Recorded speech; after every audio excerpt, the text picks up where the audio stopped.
একটা স্কুলের বোকাশোকা ছেলের মধ্যে শহরের সব থেকে ডেঞ্জারাস মাফিয়ার আত্মা চলে যায়, আবার অন্যদিকে তার নিজের মেয়ে এই সব কিছু না জেনেই তার সাথে প্রেম করতে চায়। কি হবে এখন? ছোট ছেলেটাই বা গ্যাংস্টারের বডি আর তার পরিচয় পেয়ে কি করবে? একটা অন্যরকম ইন্টারেস্টিং গল্প নিয়ে হাজির হয়েছি আজকে। এক মুহূর্তও মন ছড়াতে পারবেন না। একটা সামান্য স্কুলের বোকাশোকা ছেলে আর গ্যাংস্টারের জীবন যখন একে অপরের সাথে পাল্টে যায় তখন আসলে কি হতে পারে সেটা জানতে হলে পুরো গল্পটা শুনতে হবে। তো চলুন আর দেরি না করে সরাসরি গল্পে চলে যাওয়া যাক। আর আমি মুভিম্যান আছি আপনাদের সাথে। গল্পটা শুরু হয় হানহাও গ্রুপের মালিক পানসো নামের একজন গ্যাংস্টারকে দেখিয়ে। আর সে অনেক লাক্সারি জীবনযাপন করত।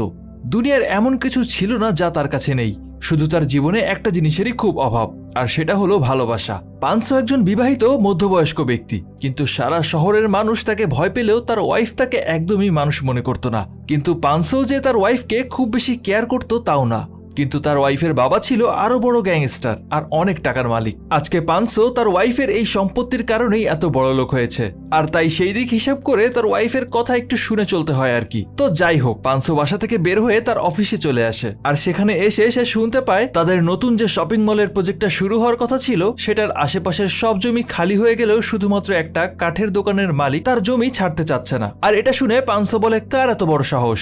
এরপর সে তার রাইট হ্যান্ড মিস্টার ব্যাংকে ডেকে বলে, তুমি যেভাবে হোক ম্যাটারটা সলভ করে আসবে। ব্যাস, এরপর মিস্টার ব্যাংক তার লোকজন নিয়ে হাজির হয় সেই কাঠমিস্ত্রির দোকানে। এই দোকানদারের নাম মিস্টার কিম। ব্যাংক প্রথমে তাকে খুব ভালোভাবে বলে, কিন্তু কিম তাতে রাজি হয় না। আর তাই উপায় না পেয়ে ব্যাংক তখন ভায়োলেন্ট রাস্তা বেছে নেয়, আর সেই কিমের হাত কেটে ফেলার ভয় দেখিয়ে তার আঙুলের ছাপ নিয়ে নেয় দলিলে। এদিকে রাতে যখন পানসো তার অফিসে ডিনার করছিল তখন তার সব থেকে বড় শত্রু ইয়ং সেখানে আসে। আর ইয়ং আসলে এত বেশি ডেঞ্জারাস ছিল যে সে পানসো থেকে এগিয়ে থাকতে যে কোনো কিছু করতে পারে, আর এটা খুব সহজেই বোঝা যাচ্ছিল তাদের দুজনের মধ্যে হওয়া কথা শুনে।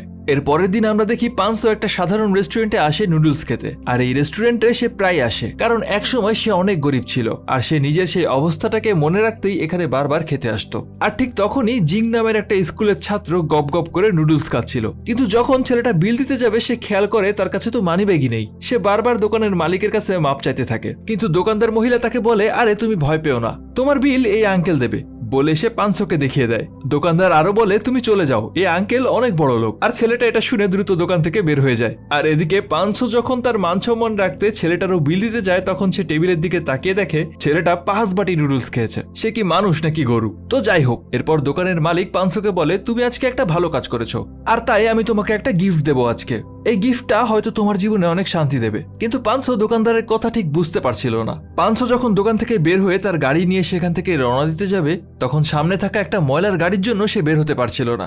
এমন সময় বিল্ডিং এর ছাদে তখন সেই জিং নামের ছেলেটা অ্যান্টেনায় বেঁধে থাকা একটা জুতা নামানোর ট্রাই করছিল। কিন্তু তার জুতা এখানে আসলো কিভাবে এটা আমরা পরে জানবো। কিন্তু ঠিক তখনই জিং ব্যালেন্স হারিয়ে ছাদ থেকে সোজা পানসোর উপরে এসে পড়ে। এরপর পানসো যখন হাসপাতালে চোখ খোলে তখন একটা নার্স এসে তাকে জিজ্ঞেস করে, বাবু তুমি কি ঠিক আছো? পানসো ভাবতে থাকে, আমার বয়স 45 আর এই মেয়ে আমাকে বাবু বলছে কেন? তখন বেড থেকে নেমে সে একটু সামনের দিকে এগিয়ে যায়। আর ঠিক তখনই সেই কাঠমিস্ত্রি কিম সেখানে এসে পানসোকে বলতে থাকে, বাবা তুই ঠিক আছিস? কিছু হয়নি তো তোর? এসব দেখেও পানসো বেশ কনফিউজ হয়ে যায়। আর এরপর সে আরো সামনে এসে যখন আয়নার দিকে তাকায় তখন তার মাথায় আকাশ ভেঙে পড়ে, কারণ পানসোর আত্মা তখন জিং এর শরীরের মধ্যে চলে এসেছে।